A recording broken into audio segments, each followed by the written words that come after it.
Hello everyone, स्वागत है आप सभी का आपके अपने चैनल स्टडी विद चित्रलेखा में। जैसा कि आप लोग जानते हो, हम लोग यूपी पीसीएस प्रीलिम्स 2024 को टारगेट कर रहे हैं, जिसके लिए हम लोग प्रैक्टिस सेट की सीरीज़ सॉल्व कर रहे हैं। आज सेट नंबर 25 होने वाला है। इसके पहले हम लोग 24 सेट सॉल्व कर चुके हैं। अगर अभी तक आप लोगों ने वो क्लासेस नहीं देखी हैं तो उनको देख लीजिएगा, लिंक आपको डिस्क्रिप्शन बॉक्स में मिल जाएगा। ठीक है, काफ़ी इंपॉर्टेंट क्लासेस हैं, हेल्पफुल होंगी आपके एग्ज़ाम के लिए, तो इसीलिए सेट पेपर सॉल्व करना बहुत ज़रूरी है। लिंक डिस्क्रिप्शन बॉक्स में है, सेट आप लोग सॉल्व कर लीजिएगा टाइम निकाल के। ठीक है, और अगर आज की वीडियो पसंद आएगी आप लोगों को तो इसको वीडियो को लाइक कर दीजिएगा, और लाइक करने के बाद शेयर भी कर दीजिएगा अपने दोस्तों के साथ स्टडी ग्रुप्स में और पीयर ग्रुप्स में। और अगर आप लोग चैनल पर पहली बार आए हो और मेरे चैनल को पहली बार देख रहे हो, वीडियो को पहली बार देख रहे हो, तो चैनल को सब्सक्राइब करके बेल आइकन प्रेस कर लीजिएगा, जिससे कि आने वाले सभी वीडियोज़ की जानकारी आपके पास सबसे पहले पहुँच जाएगी।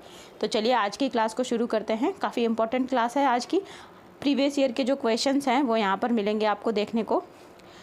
आज की क्लास में हम लोग करेंगे पॉलिटी और इकोनॉमिक्स के क्वेश्चन। देखिए, इकोनॉमिक्स छोटा सा पार्ट होता है, लेकिन जब वो आता है तो हम लोग इकोनॉमिक्स अलग से लेकर के चलते नहीं हैं और वहाँ से क्वेश्चन छूट जाते हैं। और इकोनॉमिक्स में ज़्यादातर स्टैटिक इकोनॉमिक्स, जिसमें कि आपका national income, GDP, nominal income, ये सारी चीज़ें होती हैं। उसके साथ साथ करंट अफेयर्स से जुड़ी हुई इकोनॉमिक्स होती है। तो कोई बहुत ज़्यादा टफ नहीं होती है। आप लोगों को करना क्या है, बस केवल उस पर फोकस करना है। ठीक है, तो आज की क्लास इकोनॉमिक्स के क्वेश्चन हम लोग आज की क्लास में करेंगे।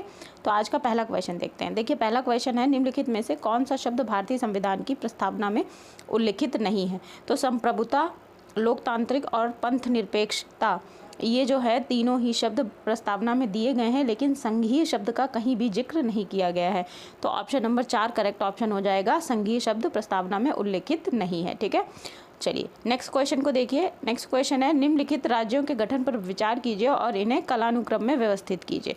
तो सबसे पहले किसका गठन हुआ ये हमें बताना है। तो देखिए, सबसे पहले जिस राज्य का गठन हुआ ये हरियाणा हुआ। तो हरियाणा जो है 4 नंबर जो है 1 पे सबसे पहले आ जाएगा। उसके बाद दूसरा गोवा का गठन हुआ था। ठीक है, गोवा को मुक्त कराया गया था पुर्तगालियों से और फिर ये संघीय राज्य बना। उसके बाद इसको पूर्ण राज्य का दर्जा दिया गया था। उसके बाद झारखंड का गठन हुआ। फिर सबसे लास्ट में जिस राज्य का गठन हुआ वो है तेलंगाना। तो जो हमारा क्रम बनेगा वो 4 1 3 2 बनेगा। अब हम देखते हैं कि ये वाला किस में है, 4 1 3 2। तो देखिए ऑप्शन नंबर 2 जो है 4 1 3 2, हमारा ऑप्शन नंबर 2 करेक्ट हो जाएगा। ठीक है, नेक्स्ट क्वेश्चन को देखिए।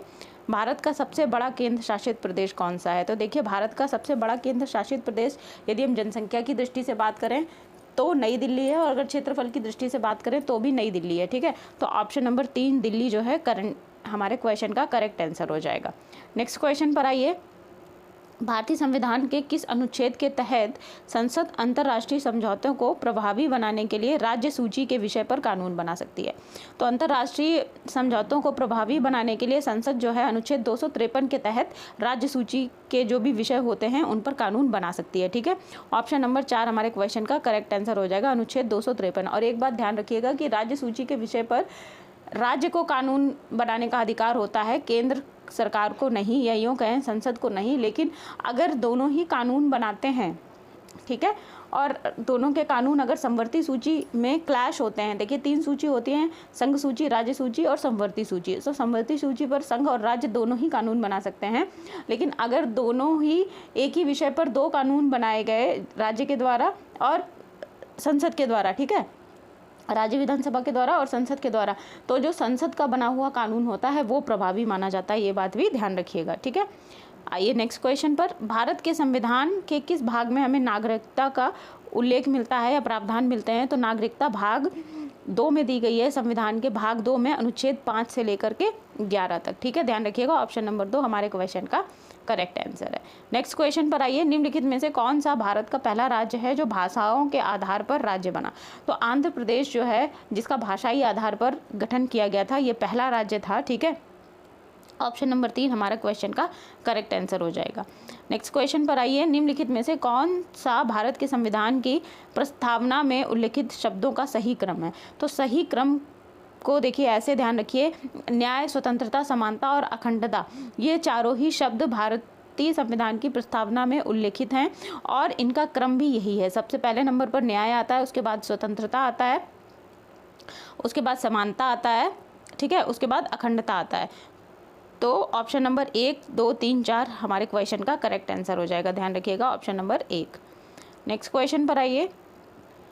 संविधान के प्रस्तावना की कानूनी या वैधानिक प्रकृति क्या है? तो देखिए, भारतीय संविधान की जो प्रस्तावना है ये उद्देशिका है भारतीय संविधान के मूल में क्या है, या यूँ कहें भारतीय संविधान का जो हमें प्रस्तावना है वो पूरा होल सोल आइडिया देती है कि संविधान में क्या उल्लेख किया गया है, ठीक है। लेकिन ये कानूनी रूप से परिवर्तनीय नहीं है, इसे किसी भी न्यायालय के द्वारा परिवर्तन प्रस्तावना का नहीं कराया जा सकता। तो ऑप्शन नंबर 2 जो है करेक्ट आंसर हो जाएगा, यह परिवर्तनीय नहीं है। नेक्स्ट क्वेश्चन पर आइए। अगर आपके सामने क्वेश्चन आ जाए कि DPSP वैधानिक रूप से परिवर्तनीय है, तो आपका आंसर होगा ये वैधानिक रूप से किसी भी न्यायालय के द्वारा परिवर्तनीय नहीं है। अगर इंग्लिश में आपके सामने आ जाता है these are justiciable by law या इन लॉ, तो आप कहेंगे these DPSPs are not justiciable by law. जबकि अगर हम फंडामेंटल राइट्स की बात करें तो फंडामेंटल राइट्स क्या होते हैं, न्यायालय द्वारा प्रवर्तनीय होते हैं। फंडामेंटल राइट्स के लिए बहुत ही बढ़िया कंटेंट आपको मिलेगा, लिंक मैं डिस्क्रिप्शन बॉक्स में दे दूंगी। 3 क्लासेस हैं, आप लोग 3 क्लासेस कर लेंगे। उसके बाद फंडामेंटल राइट की जो भी क्वेरीज़ हैं, आपके दिमाग में कोई क्वेरी नहीं रहेगी, बिल्कुल क्रिस्टल क्लियर हो जाएगी पिक्चर फंडामेंटल राइट्स की, ठीक है। कहाँ क्या क्या होते हैं, किस किस तरीके से लागू किए जा सकते हैं, कौन से फंडामेंटल राइट्स नागरिकों के लिए हैं, कौन से फंडामेंटल राइट्स विदेशियों के लिए हैं, किस प्रकार के फंडामेंटल राइट, उनकी कैटेगरी, सब कुछ डिवाइड करके दे रखा है। बहुत ही बढ़िया विस्तृत क्लास वहाँ पर आपको मिल जाएगी। तो ये क्लास भी आप लोग समय निकाल कर देख लीजिएगा, ठीक है। चलिए नेक्स्ट क्वेश्चन को देखिए, और अगर वीडियो पसंद आ रहा है तो वीडियो को लाइक ज़रूर कर दीजिएगा। अगला क्वेश्चन है, भारतीय संविधान का कौन सा अनुच्छेद नागरिकता से संबंधित है? तो अभी मैंने आपको लोगों को बताया था कि नागरिकता भाग 2 में है, ठीक है, और 5 से लेकर के 11 तक अनुच्छेद जो है नागरिकता से संबंधित है। तो ऑप्शन नंबर 3 हमारे क्वेश्चन का करेक्ट आंसर हो जाएगा। नेक्स्ट क्वेश्चन पर आइए। निम्नलिखित में से कौन सा संविधान के अनुच्छेद 3 के तहत संसद के कानून के द्वारा संभव नहीं है? तो अनुच्छेद 3 के तहत अगर संसद कानून का निर्माण करना चाहे, नए राज्यों का प्रवेश कराना चाहे, नए राज्यों का गठन करना प्रवेश करेगी, तो वो अनुच्छेद 3 के तहत संभव नहीं है। तो ऑप्शन नंबर 4 हमारे क्वेश्चन का करेक्ट आंसर हो जाएगा। नए राज्यों का गठन, राज्यों के सीमा में परिवर्तन, क्षेत्र में परिवर्तन, ये सारे अनुच्छेद 3 के अंतर्गत संशोधन किया जा सकता है, लेकिन नए राज्यों का प्रवेश नहीं कराया जा सकता, ठीक है। नेक्स्ट क्वेश्चन पर आइए। अगला क्वेश्चन नागरिकता अधिनियम 1955 से संबंधित है। नागरिकता अधिनियम 1955 किस तारीख को या उसके बाद नागरिकता के निर्धारण से संबंधित है? तो देखिए, नागरिकता के निर्धारण से संबंधित जो नागरिकता अधिनियम 1955 है 26 जनवरी 1950 से लागू करता है, ठीक है। तो ऑप्शन नंबर 1 हमारे क्वेश्चन का करेक्ट आंसर है। नेक्स्ट क्वेश्चन पर आएंगे। भारत में राज्यों और केंद्र शासित प्रदेशों की कुल संख्या के संबंध में निम्नलिखित में से कौन सा सही है? तो अभी लेटेस्ट भारत में 28 राज्य और 8 केंद्र शासित प्रदेश है, ठीक है, ध्यान रखिएगा। ऑप्शन नंबर 1 हमारे क्वेश्चन का करेक्ट आंसर है। चलिए अगले क्वेश्चन को देखिए। भारतीय संविधान की प्रस्तावना में इनके समस्त नागरिकों को कौन सा न्याय प्रदान करने की व्यवस्था की गई है?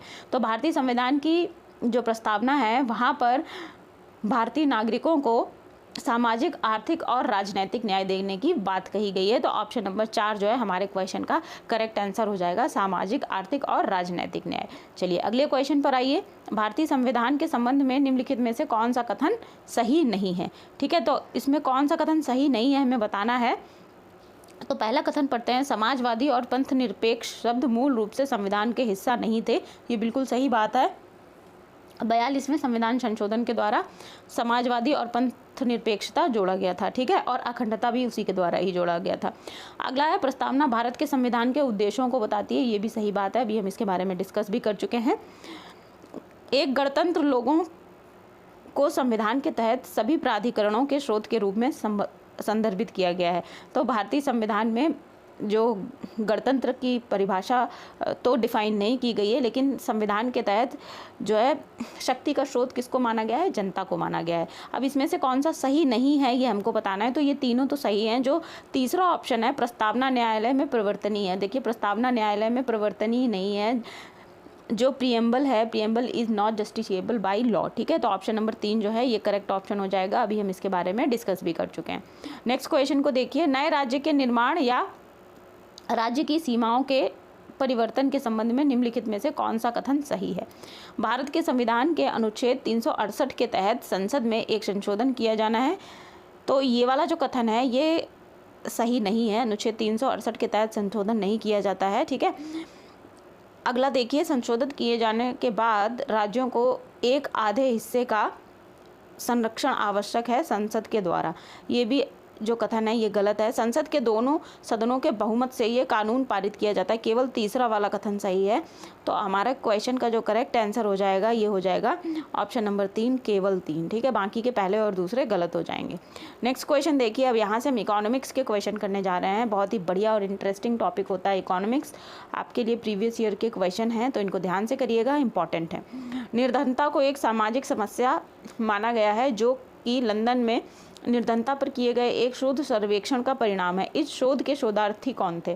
तो देखिए, निर्धनता को सामाजिक समस्या मानने वाले जो शोधार्थी थे ये थे चार्ल्स बूथ। ऑप्शन नंबर 4 हमारे क्वेश्चन का करेक्ट ऑप्शन है। नेक्स्ट क्वेश्चन को देखिएगा, पूंजी निर्माण के संदर्भ में निम्नलिखित में से कौन से कथन सही है, हमें बताना है। तो पहला कथन है, पूंजी निर्माण की प्रक्रिया बचतों और वित्तीय संस्थाओं की प्रभाविता पर निर्भर करती है। बिल्कुल सही बात है, तो पहला कथन सही हो जाएगा। निवेश पूंजी निर्माण के लिए एक अनिवार्य कारक है, ये भी दूसरा वाला भी सही है। तो हमारे क्वेश्चन का जो करेक्ट आंसर बनेगा ऑप्शन नंबर 3, 1 और 2 दोनों सही हैं, ठीक है। चलिए अगले क्वेश्चन पर आइए। अगला क्वेश्चन है, सामाजिक विकास की 3 अवस्थाओं का सिद्धांत मूलतः किसके द्वारा प्रतिपादित किया गया था? तो सामाजिक विकास की 3 अवस्थाओं का सिद्धांत मूलतः जो है ऑगस्ट काम्टे के द्वारा प्रतिपादित किया गया था। ऑप्शन नंबर 4 करेक्ट ऑप्शन हो जाएगा, ऑगस्ट काम्टे। नेक्स्ट क्वेश्चन को देखिए, निम्नलिखित में से कौन सा आर्थिक विकास का प्रमुख कारक नहीं है?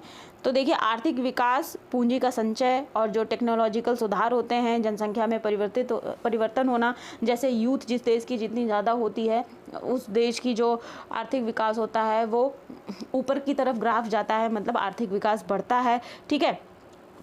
नौकरशाही जहाँ की जितनी मजबूत होती है आर्थिक विकास उतना ही संपन्न होता है। लेकिन टेक्नोक्रेट और नौकरशाह ये दो जो चीज़ें हैं ये आर्थिक विकास के प्रमुख कारण नहीं होते हैं, ये सेकेंडरी रीज़न होते हैं, ठीक है। तो ऑप्शन नंबर 3 जो है हमारे क्वेश्चन का करेक्ट आंसर हो जाएगा। नेक्स्ट क्वेश्चन पर आइए, भारत में सकल घरेलू उत्पाद जीडीपी का सबसे बड़ा हिस्सा कहाँ से आता है? तो जीडीपी का सबसे बड़ा हिस्सा जो है सेवा क्षेत्र से, सर्विस सेक्टर से आता है। ऑप्शन नंबर 3 हमारे क्वेश्चन का करेक्ट आंसर है। नेक्स्ट क्वेश्चन पर आइए, किसी देश की आर्थिक वृद्धि का सबसे उपयुक्त माप उसका क्या है? मतलब ये जो 4 टर्म्स दे रखे हैं आर्थिक वृद्धि के लिए बेस्ट माप क्या होता है? तो प्रति व्यक्ति उत्पाद, ठीक है, पीसीपी जिसे कहते हैं।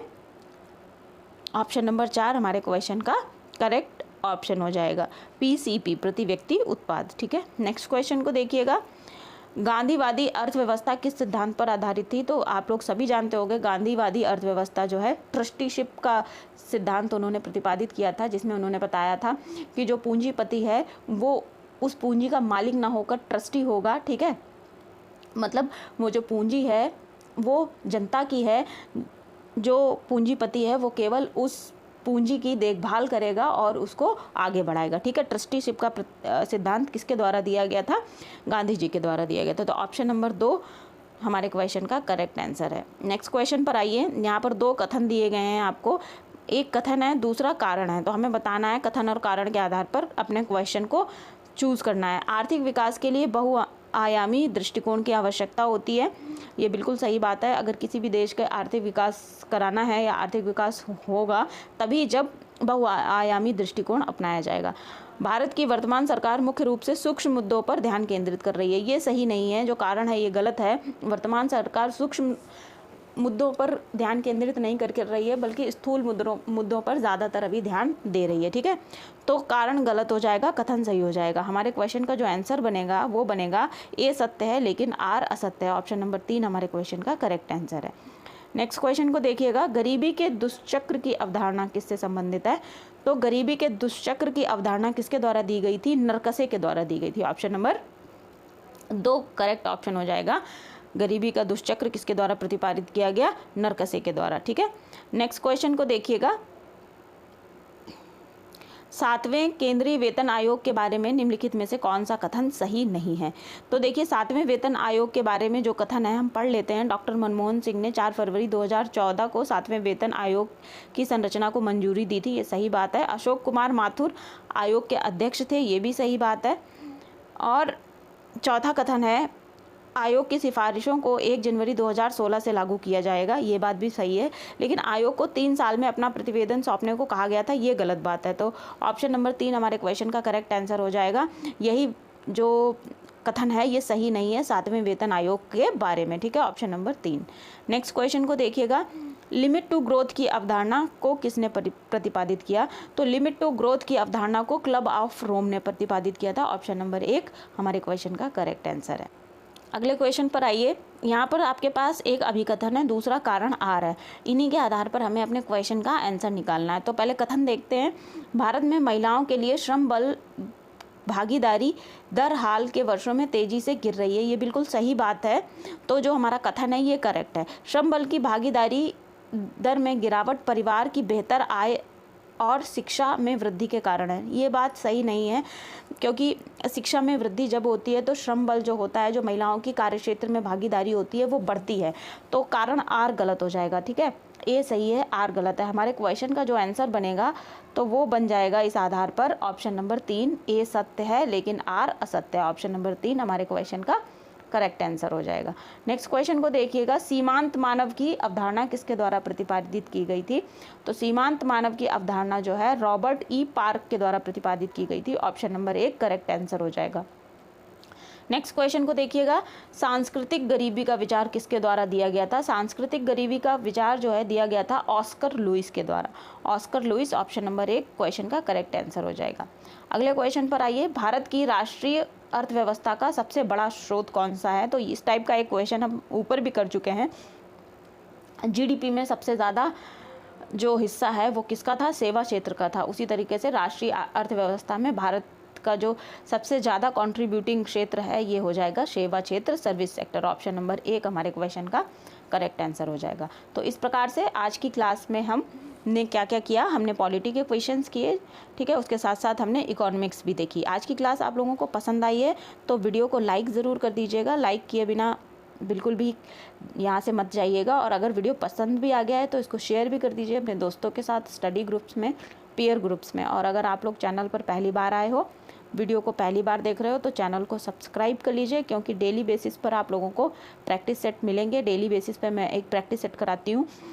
बेल आइकन ज़रूर प्रेस कर लीजिएगा, जिससे कि जैसे ही वीडियो पब्लिश होगा आपके पास नोटिफिकेशन पहुंच जाएगा और जल्दी से जल्दी आप अपने वीडियो का रिवीजन कर पाओगे, आप अपनी तैयारी को और मजबूत कर पाओगे, ठीक है। मेरी शुभकामनाओं के साथ आज की क्लास को हम यहीं पर समाप्त करते हैं। मिलते हैं अगली क्लास में। Thank you everyone.